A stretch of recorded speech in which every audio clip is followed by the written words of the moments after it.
Position कम होती जा रही है मेघालय में, क्योंकि वहां पर एनपीपी ने बहुत कोशिश की अपने आप को अकेले लड़के अकेले बहुमत पाने की, लेकिन ऐसा होता दिख नहीं रहा है। सिर्फ 14 सीटों पर एनपीपी आगे है। कॉनराड सांगमा का दांव जो है वो नहीं चला और 14 सीटों पर ही तृणमूल कांग्रेस आगे है, यानी मुकुल सांगमा आगे हैं।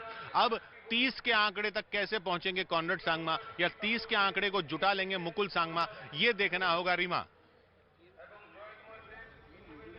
बिल्कुल, और मैं तब तक यही सोच भी रही थी कि कॉनराड सांगमा के सामने चुनौती क्या होने जा रही है। बीजेपी के साथ जाना था, ये पहले से हम सब डिस्कस कर रहे थे, मुलाकातें उस तरीके से हो भी चुकी थी। लेकिन अगर वो बीजेपी के साथ जाते हैं तो जादुई आंकड़ा तक नहीं पहुंचेंगे, यानी 31 तक वो नहीं पहुंचने वाले हैं। अब इसमें जो दो पार्टी है, कांग्रेस पार्टी और इसके अलावा तृणमूल कांग्रेस, उन दोनों के साथ इसलिए नहीं जा सकते क्योंकि बीजेपी साथ में होगी। तो अगर बीजेपी को माइनस करेंगे तब इन दोनों के साथ वो जा सकते हैं। तो खेल अभी यहां से शुरू हो चुका है।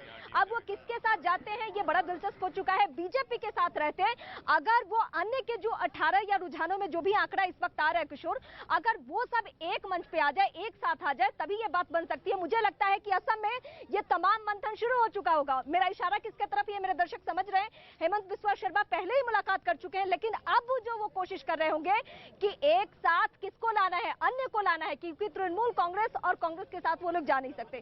किसकी सरकार बननी है, वाकई मेघालय के लिए ये सबसे बड़ा सवाल बन चुका है, बहुत दिलचस्प हो चुका है। और अमूमन कुछ चुनाव ऐसे होते भी हैं जिसमें हम सब चर्चा मिलकर करते हैं कि कौन किसके, लेकिन हाँ, जो दाव जिस उम्मीद के साथ कॉनराड सांगमा आगे बढ़ रहे थे वो उम्मीद पे पानी फिरता हुआ नजर आ रहा है। लेकिन अपने दम पे इतनी सीटें लाना भी बड़ी बात आप कह सकते हैं। हाँ, बीजेपी पहले की तुलना में 2018 की तुलना में इस वक्त मजबूत स्थिति में है, अगर ये 6 सीटें आ जाती है तो। लेकिन अभी भी ये रुझान है, परिणाम नहीं है, तो थोड़ा इंतजार तो करना ही होगा।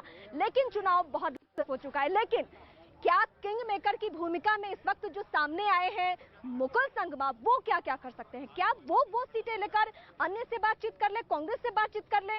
कौन जल्दबाजी करेगा, कौन किस तरीके से मंथन करेगा, कौन किसके साथ जाएगा, ये अभी बहुत दिलचस्प हो चुका है किशोर चुनाव। और मुझे जैसे जैसे रुझान आप वहां से बता रहे हैं वैसे वैसे वाकई वो तस्वीर में बनाने की कोशिश कर रही हूँ कि कौन किधर जा सकता है, कौन किसके साथ साठगांठ कर सकता है और किसकी मेघालय में सरकार बन सकती है। और क्या कॉनराड सांगमा भी सिचुएशन में रहेंगे, कहीं उनको अपना सीएम पद तो कॉम्प्रोमाइज नहीं करना पड़ेगा। बहुत कुछ होना बाकी है। हो सकता है कई ऐसे चेहरे आ जाएं जो कि शर्त पे ही समर्थन दे कि नहीं हम सीएम बनेंगे। ऐसा होता है, छोटी पार्टियों की महत्वाकांक्षाएं बहुत बड़ी होती है। इसमें हमने देखा है कि निर्दलीय चुनाव लड़कर मधु कोड़ा की जो स्थिति रही झारखंड में, वो हम सब भूल नहीं सकते हैं। तो वाकई मेघालय का चुनाव त्रिपुरा और नागालैंड की तुलना में बहुत दिलचस्प हो चुका है किशोर। थोड़ा इंतजार हमें करना होगा। ये रुझान जैसे जैसे परिणाम में तब्दील होंगे तो शायद ये गुणागणित क्लियर हो पाएगा कि क्या होने जा रहा है मेघालय में।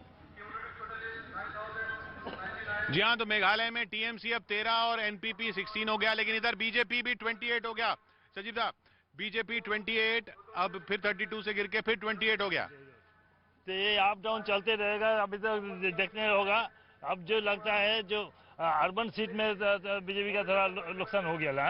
हाँ, अर्बन सीट्स में नुकसान हो रहा है बीजेपी को।